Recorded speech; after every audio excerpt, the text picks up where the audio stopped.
Hello everyone, welcome you all in a video lecture series related to heat and mass transfer. We are dealing with heat exchanger chapter. Today we are going to understand how to solve the problems of heat exchanger by using effective NTU method. Okay, that is ENTU method. We are going to see how to solve the problems related to ENTU method.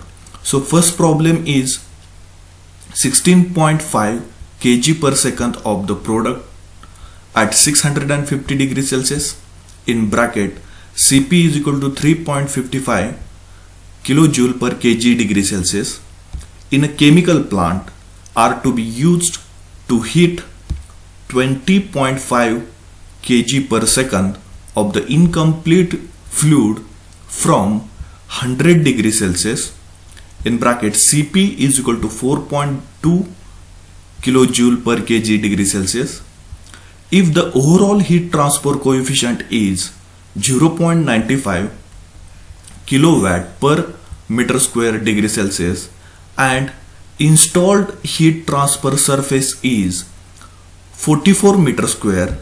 Calculate the fluid outlet temperature for counter flow and parallel flow arrangement. Okay, so here we need to consider that whenever the outlet temperature or inlet temperatures of a heat exchanger are missing in the data, then we have to use effective NTU method instead of a logarithmic mean temperature difference method.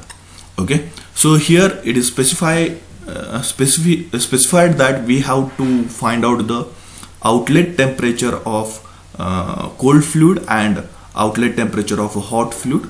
So for that purpose we need to use effective NTU method to solve this particular problem. Now we have to find out the outlet temperature when the flow is parallel flow, and we have to find the outlet temperatures when flow is a counter flow. So given data we can write mass flow rate of a hot fluid, that is nothing but the mass flow rate of a products of a chemical plant. It is provided as 16.5 kg per second. So the mass flow rate of a hot fluid we have to consider as a 16.5 kg per second. Then inlet temperature of a products is provided as TH1 is equal to 650 degrees Celsius. Then specific heat of the products, or we can say that the hot fluid, is provided as Cp suffix H is equal to 3.55 kilojoule per kg degree Celsius. Then the mass flow rate of a cold fluid is provided as a 20.5 kg per second. Then the cold fluid inlet temperature is provided as 100 degrees Celsius. Then specific heat of a cold fluid, it is provided as Cpc is equal to 4.2 kilojoule per kg degree Celsius. Then overall heat transfer coefficient U is provided as 0.95 kilowatt per meter square degree Celsius, and available surface area to transfer the heat is provided as A is equal to 44 meter square. Now what we have to find out? We have to find out outlet temperatures, that is nothing but TH2 and TC2. Outlet temperature of both the hot fluid and cold fluid we have to find out in case of a counter flow arrangement and in case of a parallel flow arrangement of a heat exchanger. Okay, so in the initial state only we have to find out the thermal capacity of a hot fluid and thermal capacity of a cold fluid. So thermal capacity of hot fluid can be given as C suffix H is equal to mass flow rate of hot fluid multiplied by specific heat of a hot fluid. So Ch is equal to mass flow rate of hot fluid is 16.5 kg per second multiplied by specific heat of hot fluid is 3.55 kilojoule per kg Kelvin. So we need to take it in a joule per kg Kelvin. So for that purpose 3.55 multiplied with 10 raised to 3. So the thermal capacity of hot fluid we will get Ch is equal to 58.575 into 10 raised to 3 watt per Kelvin. Then thermal capacity of a cold fluid, that is nothing but C suffix C is equal to mass flow rate of a cold fluid multiplied by specific heat of a cold fluid. Then C suffix C equal to C suffix C equal to 20.5, that is the mass flow rate of a cold fluid, kg per second, and multiply by 4.2 into 10 raised to 3, because the mass flow the specific heat is provided in a kilojoule per kg Kelvin, so we need to take it in a joule per kg Kelvin. So 4.2 into 10 raised to 3 joule per kg Kelvin will be the specific heat of a cold fluid.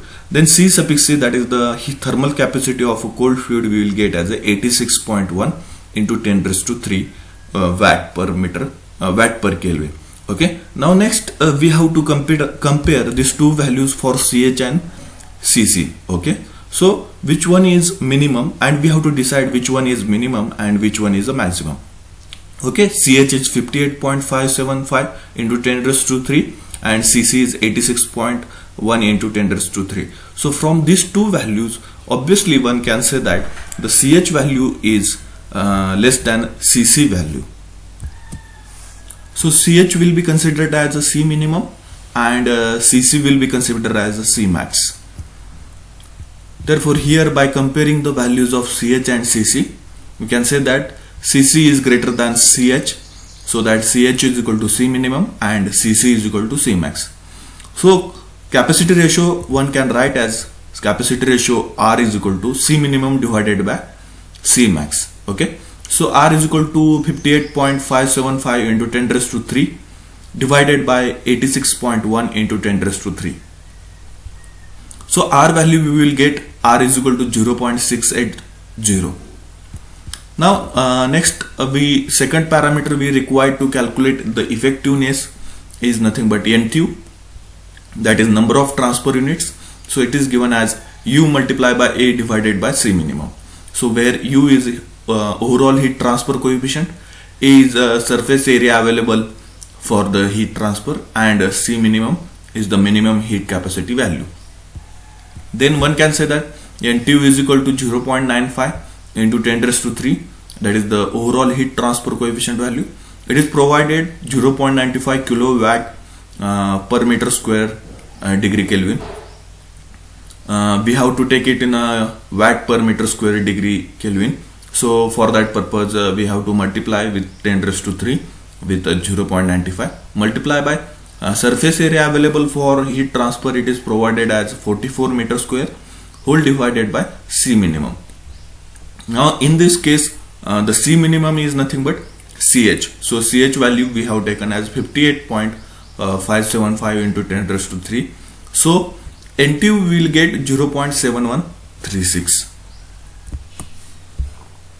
Next we have to determine the outlet temperature for counterflow and parallel flow. So case number 1 we are going to consider as a counterflow arrangement. So effectiveness in case of a counterflow arrangement is given as effectiveness of heat exchanger in a counterflow arrangement is equal to 1 minus exponential into square bracket NTU into bracket 1 minus R bracket complete, the square bracket complete, divided by 1 minus R into bracket exponential into bracket minus NTU into bracket 1 minus R, where this NTU is nothing but a number of transfer units and R is nothing but capacity ratio. So both the values we have determined, just put up these values in this particular equation. So effectiveness is equal to 1 minus exponential into square bracket minus 0.7136, that is the NTU value, into bracket minus into bracket 1 minus 0.680, which is the heat capacity ratio value. So therefore whole divided by 1 minus 0.680 multiplied by exponential into bracket minus 0.7136 into bracket 1 minus 0.0680. So first of all we have to perform the calculation for the bracket terms for the exponential. So we will get effectiveness is equal to 1 minus e raised to minus 0.2283 whole divided by 1 minus 0.680 multiplied by e raised to minus 0.2283. So effectiveness is equal to 1 minus 0.79588 whole divided by 1 minus 0.680 multiplied by 0.79588. Okay, So effectiveness equal to 0.20412 whole divided by 0.45880. So effective value, we will get effectiveness is equal to 0.444. So we know that the general formula for the effectiveness is nothing but actual heat transfer. It is the ratio of actual heat transfer to the maximum heat transfer.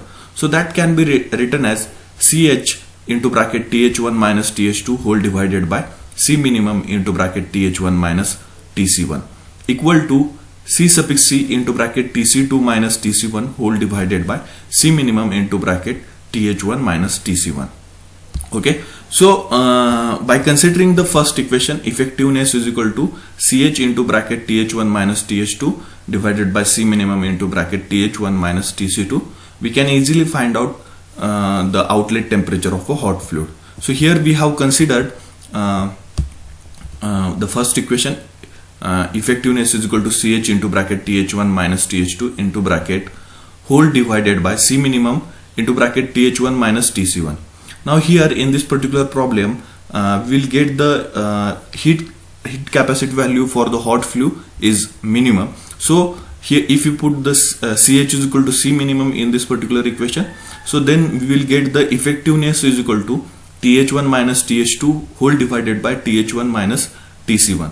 So therefore effectiveness is equal to, we know the TH1 and TC1 value, it is a given quantity. So put up the TH1 and TC1 value in the equation. So 650 minus TH2 divided by 650 minus 100. So we will get the equation 0.444 multiplied by 550 is equal to 650 minus TH2. So TH2 is equal to 650 minus 0.444 into 550. So TH2 value we will get, TH2 is equal to 405.8 degrees Celsius. Now by considering the second equation, that is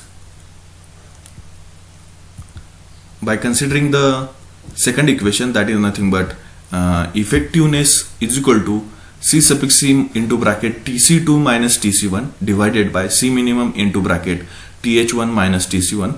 So we know all the values, CC value, and C minimum is nothing but CH. So put up the CH value instead of C minimum over here. So we will get the equation 0.444, that is the effectiveness value we have calculated. Then CC we have calculated it as 86.1 into 10 raised to 3 into bracket TC2 minus 100. TC1 value is a given quantity whole divided by C minimum is equal to CH. So therefore 58.587 into 10 raised to 3 into bracket 650 minus 100. So if you do the calculation and rearrange the terms, so we will get the equation 0.444 into 58.587 into 550 is equal to 86.1 into bracket TC2 minus 100. So TC2 is equal to 100 plus 0.444 multiplied by 58.587 into 550 whole divided by 86.1. So TC2 we will get, TC2 is equal to 266.16 degrees Celsius. Okay, that will be the outlet temperature of a cold fluid in case of a counterflow heat exchanger. Now we have to find out the outlet temperature of a hot fluid and cold fluid in case of a parallel flow arrangement also. So in case of a parallel flow arrangement, the effectiveness for parallel flow arrangement is given by effectiveness is equal to 1 minus exponential into square bracket minus NTU into bracket 1 plus R bracket complete square bracket complete whole divided by 1 plus R.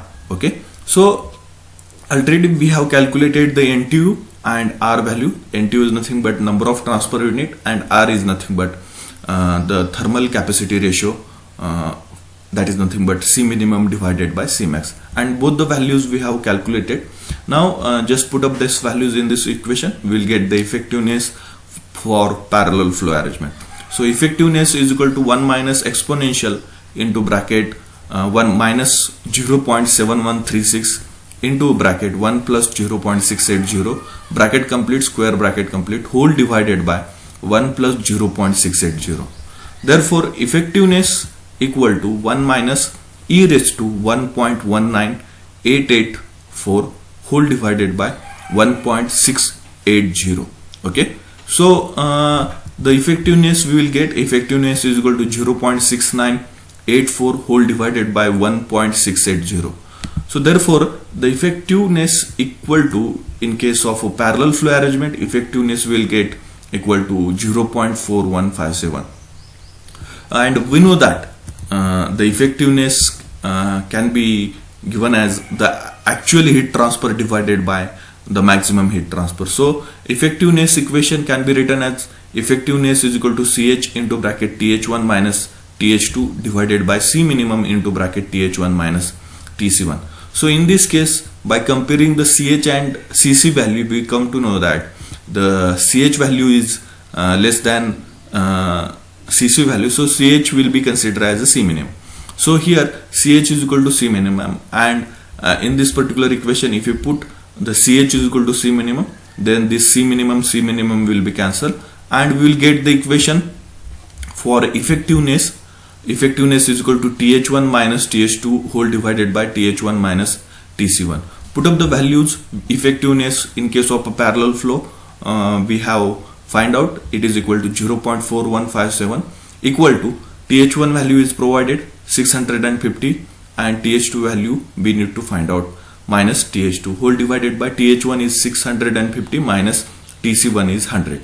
So after rearranging the terms, we will get the equation 650 minus TH2 is equal to 0.4157 multiplied by 550.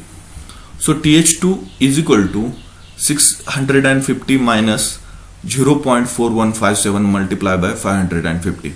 So TH2 is equal to 421.365 degree Celsius.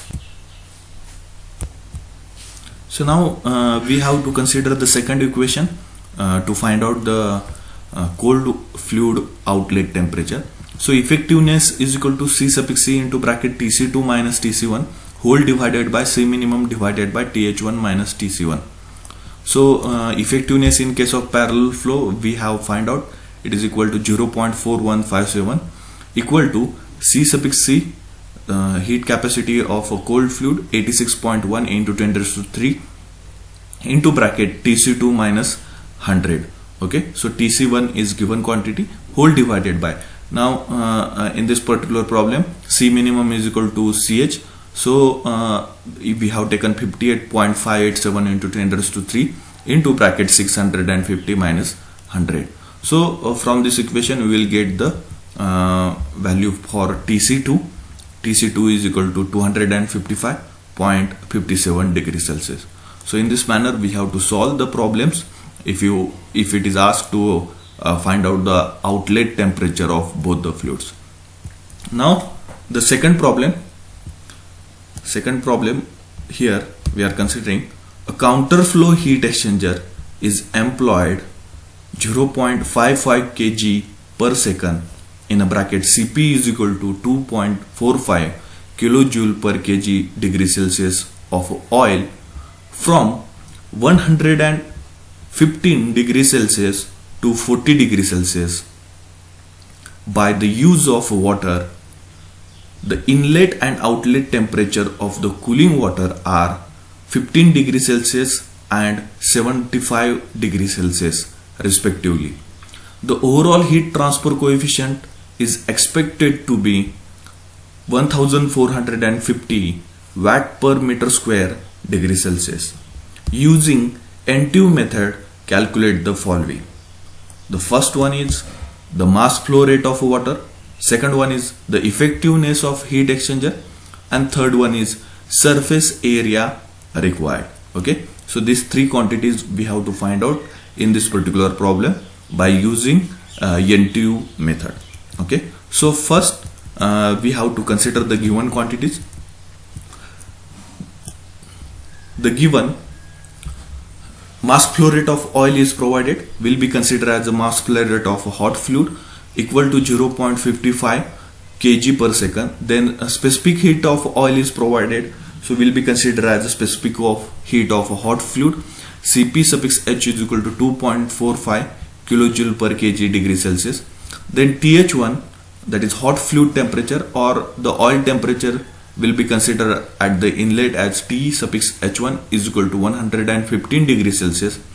Then TH2, that is the hot fluid outlet temperature, that is the oil outlet temperature, will be considered as 40 degrees Celsius. Then cold fluid inlet temperature, that is the water inlet temperature, will be considered as 15 degrees Celsius. TC1 is equal to 15 degrees Celsius. Then water outlet temperature will be considered as the cold fluid outlet temperature. TC2 is equal to 75 degrees Celsius. Then overall heat transfer coefficient is provided. It is equal to U is equal to 1450 watt per meter square degree Celsius. Here in this problem we have to find out the mass flow rate of a cold fluid, then effectiveness of a heat exchanger, and surface area required to transfer the heat or to achieve this particular the outlet temperatures. So these are the unknowns. So first unknown we are going to determine. So that is nothing but mass flow rate of water, that is nothing but m dot c. So this mass flow rate of water, if all the quantities are given, we can determine by using the energy balance equation. That is nothing but the heat loss by the cold fluid is equal to heat gain by the heat loss by the hot fluid is equal to heat gain by the cold fluid. So heat loss by the hot fluid can be given as m dot h multiplied by Cph into bracket Th1 minus Th2, where the m dot h is the mass flow rate of a hot fluid multiplied by Cph is the specific heat of a hot fluid into bracket Th1 minus Th2 is nothing but change in temperature of a hot fluid while flowing inside the heat exchanger, which is equal to heat gain by the cold fluid will be given as m dot c multiplied by Cpc multiplied by into bracket Tc2 minus Tc1, where the m dot c is the mass flow rate of a cold fluid, Cpc is the specific heat of a cold fluid into bracket Tc2 minus Tc1 is nothing but rise in temperature of a cold fluid. Now here in this problem the specific heat of water is not provided, okay, and we have to remember this value, okay. In some of the problems this value will not be provided, so we have to mug up this value and we have to remember this value. So specific heat of a water, which is equal to 4.187 kilojoule per kg degree Celsius. We have to remember this specific heat value for the water. If it is not provided in the problem, we have to consider this value, okay. So by considering this specific heat of water value, we can write the equation in this manner. So mass flow rate of hot fluid, that is oil, is provided as 0.55 into specific heat of oil is provided as 2.45, and it is in a kilojoule per kg Kelvin. So for that purpose we have to multiply with 10 raised to 3 into bracket Th1 is 115 minus Th2 is 40 degrees Celsius, which is equal to heat gain by the cold fluid. So mass flow rate of a cold fluid we have to determine. So m dot c multiply by the specific heat of water we have considered as 4.187 kilojoule per kg Kelvin. So we need to take it in a joule per kg Kelvin. So for that purpose we have to multiply with 10 raised to 3. So rise in temperature of water. So outlet temperature of water is 75 minus inlet temperature of water is 15 degrees Celsius. So after calculation we will get mass flow rate of water, that is nothing but cold fluid, equal to 101.0625 whole divided by 251.22. So mass flow rate of a cold fluid, that is nothing but water, we will get equal to 0.4022 kg per second. Okay, then we have to determine the effectiveness of a heat exchanger. Okay, so for that purpose, first of all we need to determine the specific heat of hot fluid, that is nothing but specific heat of oil. We have to determine the thermal capacity of oil and thermal capacity of water. So the thermal capacity of oil can be determined by using this equation. C suffix H is the thermal capacity of oil or hot fluid, will be equal to m dot H multiplied by Cph. So that is nothing but mass flow rate of a hot fluid multiplied by specific heat of a hot fluid. So Ch is equal to 0.55 is the mass flow rate multiplied by 2.45 into 10 raised to 3 is the specific heat. So CH, that is the thermal capacity of a hot fluid, will be equal to 1.3475 kilowatt per Kelvin, which is equal to 1.3475 into 10 raised to 3 watt per Kelvin. Then the thermal capacity of water will be equal to C suffix C equal to mass flow rate of water, that is nothing but cold fluid, multiplied by specific heat of water.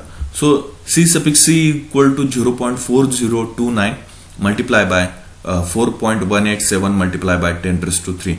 So C suffix C equal to 1.6869 into 10 raised to 3 watt per Kelvin. Now we have to compare these two values for thermal capacity of a hot fluid and thermal capacity of a cold fluid. So C suffix H is 1.3475 into 10 raised to 3, whereas C suffix C is 1.6869 into 10 raised to 3. So by comparing these two values, we can say that the CH value is less than CC value. So CH will be considered as a C minimum and CC will be considered as a C max. Okay, so we know that eta, that is effectiveness, equal to CH into bracket TH1 minus TH2 divided by C minimum into bracket TH1 minus TC1. Okay, so here we have considered the CH is equal to C minimum, therefore effectiveness is equal to TH1 minus TH2 whole divided by TH1 minus TC1. Okay, so we will get the effectiveness is equal to 115 minus 40 divided by 115 minus 15 is equal to 0.75. Okay, so once we get the effectiveness, then we have to find out the surface area required, which is our third unknown. So for that purpose, we have to consider this particular equation for the effectiveness in case of a counter flow heat exchanger. So effectiveness in case of a counter flow heat exchanger can be given as 1 minus exponential into bracket minus NTU into bracket 1 minus R bracket complete whole bracket complete whole divided by 1 minus R into bracket exponential into bracket minus NTU into bracket 1 minus R bracket complete the square bracket complete. Now why we are considering this particular equation? Because the NTU is nothing but overall heat transfer coefficient multiplied by surface area whole divided by C minimum. Okay, so therefore we have to find out the we have to find out the NTU, that is this value will provide us surface area. Okay, this value will provide us surface area. So for that purpose we have to consider this particular effectiveness equation. Now this equation will be tedious one to find out the NTU value. So for that purpose we have to do some operation so that the equation becomes simple to find out this particular NTU value. So for that purpose, first of all we have transferred this denominator to this side, so it will be multiplied with the effectiveness and we will get the equation effectiveness into bracket 1 minus R exponential into square bracket minus NTU into bracket 1 minus R bracket complete square bracket complete and whole bracket complete, which is equal to 1 minus exponential into bracket minus NTU into bracket 1 minus R bracket complete square bracket complete. Now we have to multiply effectiveness or eta inside the bracket, so we will get the equation eta or effectiveness minus effectiveness multiplied by R multiplied by exponential into square bracket minus NTU into bracket 1 minus R bracket complete the square bracket complete, which is equal to 1 minus exponential into bracket minus NTU into bracket 1 minus R bracket complete square bracket complete. Now next we have to take the terms on one side which contains this exponential term. Okay, so for that purpose one we have shifted on this side, and this term effectiveness multiplied by R multiplied by exponential of into bracket minus NTU into bracket 1 minus R bracket complete square bracket complete, this term we have shifted on this side. Okay, so the exponential terms can gather together. So we will get the equation effectiveness minus 1 is equal to effectiveness multiplied by R multiplied by exponential into bracket minus NTU into bracket 1 minus R bracket complete square bracket complete minus exponential into square bracket minus NTU into bracket 1 minus R bracket complete square bracket complete. Now this from these two terms, from the right side, from these two terms we can take the exponential term common and we will get the equation effectiveness minus 1 is equal to effectiveness into bracket effectiveness minus R multiplied by R minus 1 bracket complete, and we have taken the exponential term common, exponential into bracket minus NTU in a bracket 1 minus R bracket complete square bracket complete. Now if you rearrange this term by shifting this bracket on this side, we will get effectiveness minus 1 divided by effective multiplied by R minus 1 equal to exponential into bracket minus NTU into bracket 1 minus R square bracket complete. Now here we know that R is nothing but C minimum divided by C max. So in this case by comparing the two values of thermal capacities, so we come to learn that the CH value is less than CC value. So CH will be considered as a C minimum and CC will be considered as a C max. So C minimum divided by C max equal to 1.3475 into 10 raised to 3 divided by 1.6869 into 10 raised to 3. So R value we will get, that is the capacity ratio value we will get as 0.7989. okay, and effectiveness value we have calculated already, it is equal to 0.75. so equation becomes 0.75 minus 1 whole divided by 0.75 into 0.7988 minus 1, which is equal to exponential into bracket minus NTU into bracket 1 minus 0.7988. Now here we have to determine the NTU. So for that purpose we need to calculate this particular equation. So 0.75 minus 1 will be equal to minus 0.25, and this denominator 0.75 into 0.7988 minus 1 will be equal to minus 0.4009. So minus minus becomes plus, will be equal to exponential into bracket minus NTU into bracket 0.2022 bracket complete square bracket complete. Now next is nothing but 0.62359 will be equal to exponential of into bracket minus NTU into bracket 0.2022 bracket complete square bracket complete. Now if you want to remove this exponential term from this side, the logarithmic term we should provide on another side. So ln of 0.62359 will be equal to minus NTU multiplied by 0.2022. Now the ln of 0.62359 is nothing but minus 0.4722 will be equal to minus NTU multiplied by 0.2022. Then the minus sign will be cancelled and we will get NTU is equal to 2.3356, and we know that NTU is nothing but overall heat transfer coefficient multiplied by available area for the heat transfer divided by C minimum.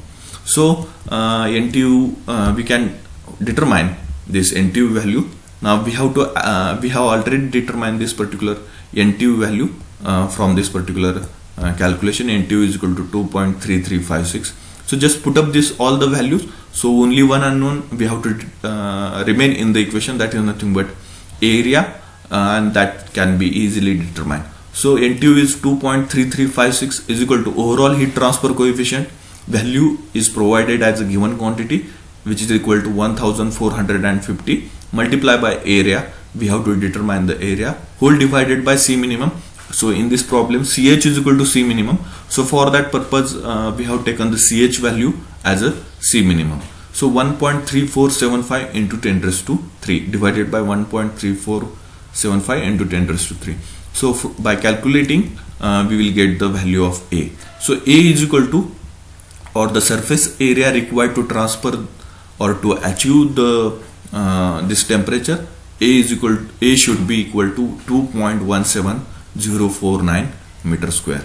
Okay, So this is our second problem. Now the third problem we are going to understand.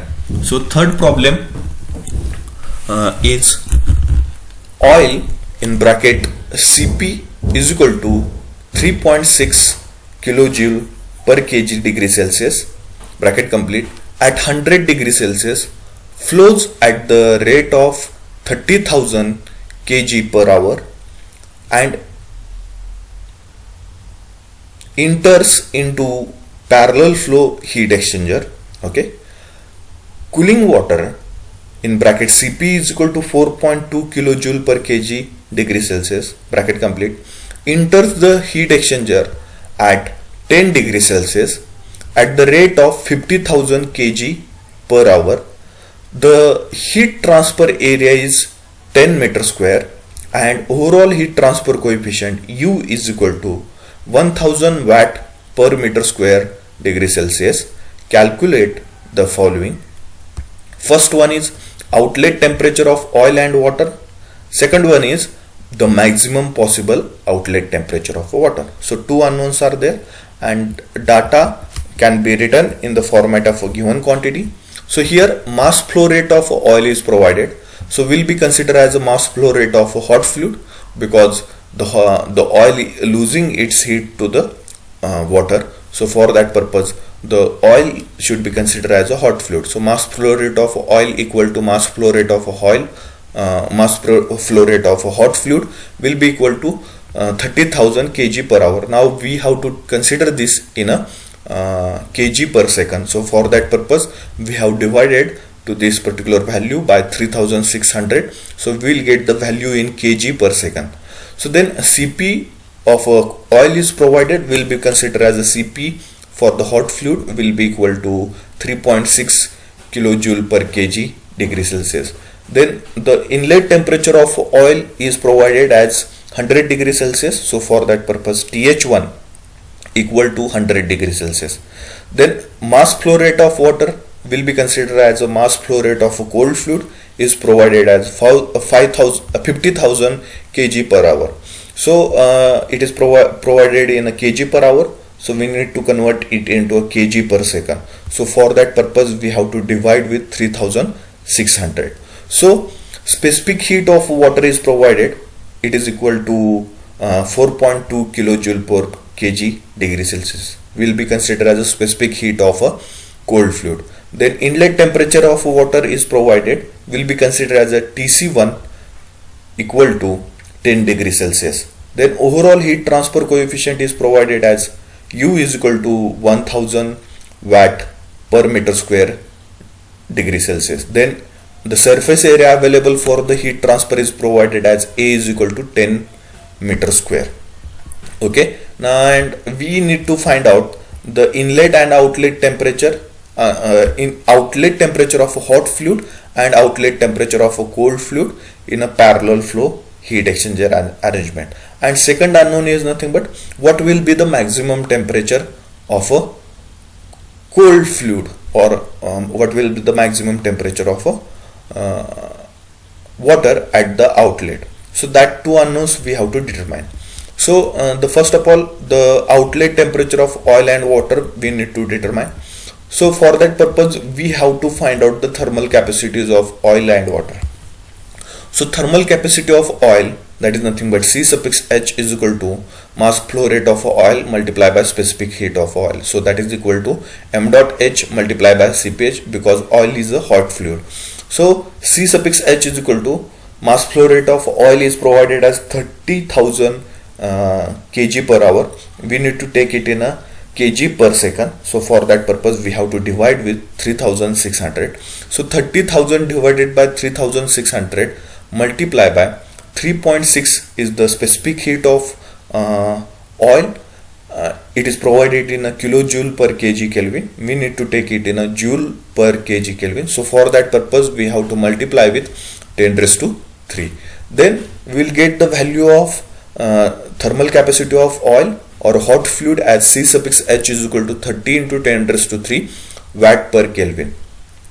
Therefore next we have to determine the thermal capacity of a water.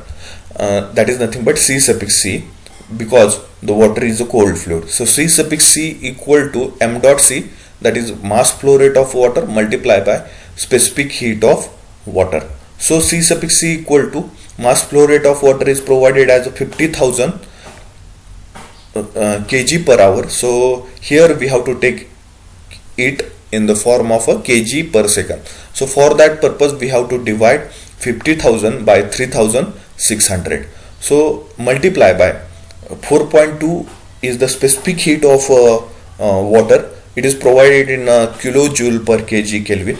We have to take it in a joule per kg Kelvin. So for that purpose we have to multiply with 10 raised to 3.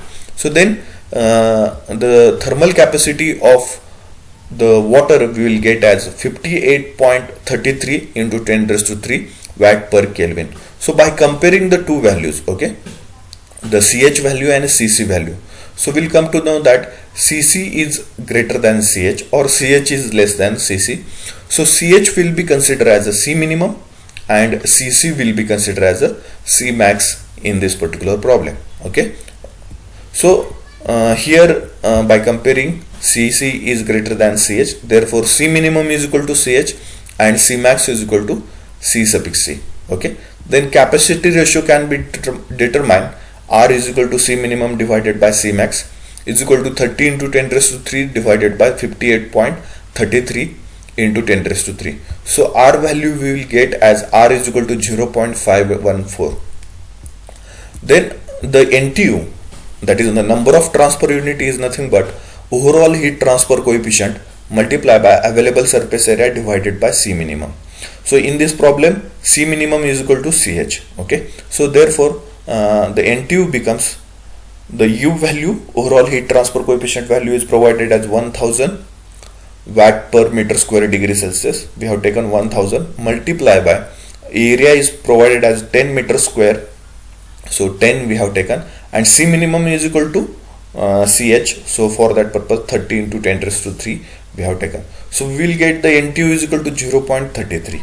Okay, now NTU and R value we have calculated. Now we can determine the effectiveness by using the parallel flow arrangement effectiveness formula. So effectiveness for parallel flow is given as effectiveness is equal to 1 minus exponential into bracket minus NTU into bracket 1 plus R bracket complete square bracket complete whole divided by 1 plus R. So just put up the NTU value and R value in this equation, we will get the effectiveness. So effectiveness is equal to 1 minus exponential into square bracket minus 0.33 into bracket 1 plus 0.514 bracket complete square bracket complete whole divided by 1 plus 0.514. So effectiveness we will get 1 minus e raised to minus 0.4996 whole divided by 1 plus 0.514 equal to 0.3932 whole divided by 1.514. So effectiveness value we will get, effectiveness is equal to 0.259.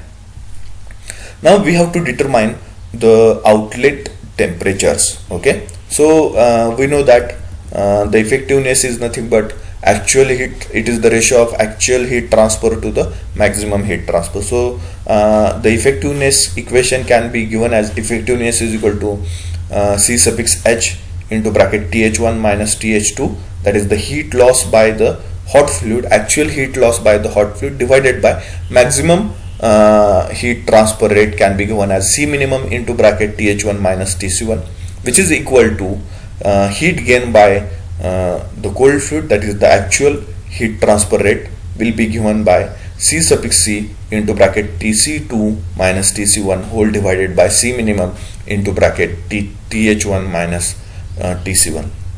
So in the problem we have calculated the CH and CC values, and from that particular values we can say that CH is less than CC, so CH will be considered as a C minimum.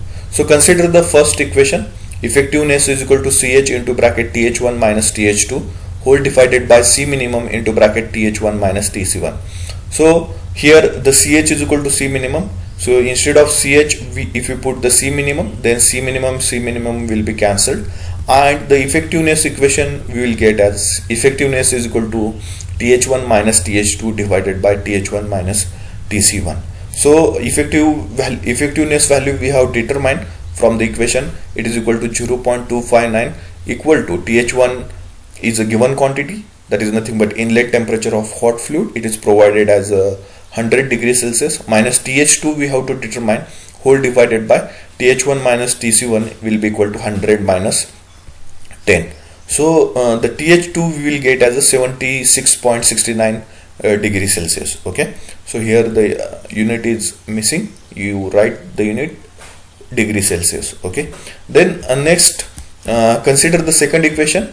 Here we are considering the heat loss, heat gain by the cold fluid as actual heat transfer. So effectiveness is equal to C suffix C into bracket TC2 minus TC1 whole divided by C minimum into bracket TH1 minus TC1. Now effectiveness we have calculated, and we know the CC and C minimum values, and TC2 we have to determine, TC1, TH1 and TC1 values we know, and it is a given quantity, so we can determine TC2 values. So 0.259 equal to 58.33 into 10 raised to 3 whole multiply by TC2 minus TC1. TC1 is given as 10 degrees Celsius, bracket complete, whole divided by C minimum is equal to CH, so 30 into 10 raised to 3 into bracket 100 minus 10.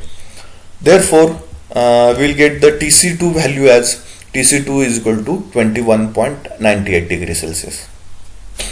Okay, so that is our answer for the first finding. Okay, then second we have to find out the maximum possible outlet temperature of water, that is nothing but TC2, maximum TC2 we have to find out. Okay, so what will be the maximum outlet temperature of water if you consider the heat exchanger? Now this the present situation in this manner, that is nothing but TH1 goes on decreasing and we are getting the TH2 temperature, and TC1 value is provided, and the temperature of a outlet temperature of a water goes on increasing, and we will get the TC2 value at the outlet of the heat exchanger. Now this TH2 and TC2 values are not same, so this is the present situation. Now what will be the maximum possible outlet temperature? Okay, so that situation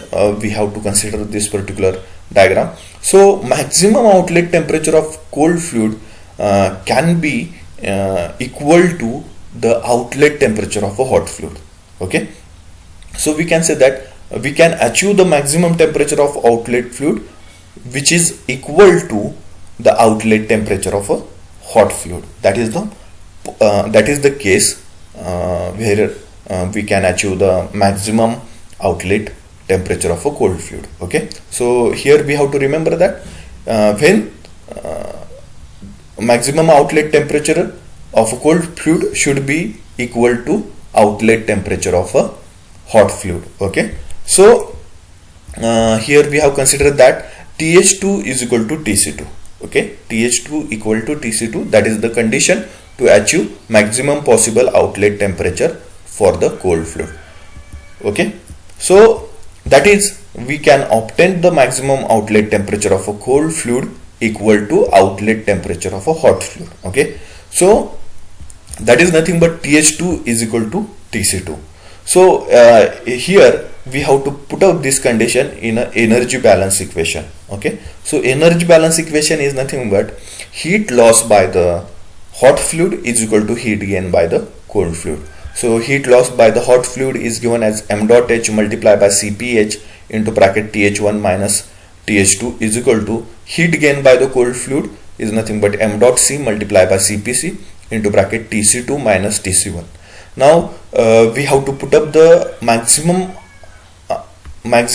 outlet temperature condition for the cold fluid, that is nothing but TH2 is equal to TC2 in this particular bracket. So here instead of TH2 we have to put up the TC2. Okay, so mass flow rate multiplied by specific heat of a hot fluid into bracket Th1 minus Tc2 bracket complete is equal to m dot c multiplied by Cpc into bracket Tc2 minus Tc1. Okay, so here only one unknown, Tc2 and Tc2 only. So m dot h multiplied by Cph, that is nothing but Ch, value we have calculated 30 into 10 raised to 3 into bracket Th1 value is as a given quantity 100 minus Tc2 we have to determine bracket complete equal to 58.34 into 10 raised to 3 in bracket Tc2 minus 10. So after multiplying 30 into 10 raised to 3 inside the bracket, we will get the values 30 into 10 raised to 5, okay, minus 30 into 10 raised to 3 Tc2 equal to, after multiplying 58.34 multiplied by 10 raised to 3 inside the bracket, we will get the values 58.34 into 10 raised to 3 multiplied by Tc2 minus 58.34 into 10 raised to 4. Okay, and after doing the calculation, we have to take out the Tc term on one side, okay, and we have to take out the Tc2 common from that two terms. So this term we have shifted on this side, which contains this Tc2 and this term we have shifted on this side, which does not contain Tc2 term. So after doing this operation, we have taken the Tc2 common, and inside bracket it is 30 into 10 raised to 3 plus 58.33 into 10 raised to 3, which is equal to 58.33 into 10 raised to 4 plus 30 into 10 raised to 5. So after calculation, we will get Tc2 into bracket 88.33 into 10 raised to 3 bracket complete equal to 358.33 into 10 raised to 4. So Tc2 value, that will be the maximum possible outlet temperature for a cold fluid, value will be equal to 40.5 degrees Celsius. Okay, so do the practice for the questions, problems related to NTU method, and try to solve maximum number of problems from booklet or from assignment booklet. Thank you.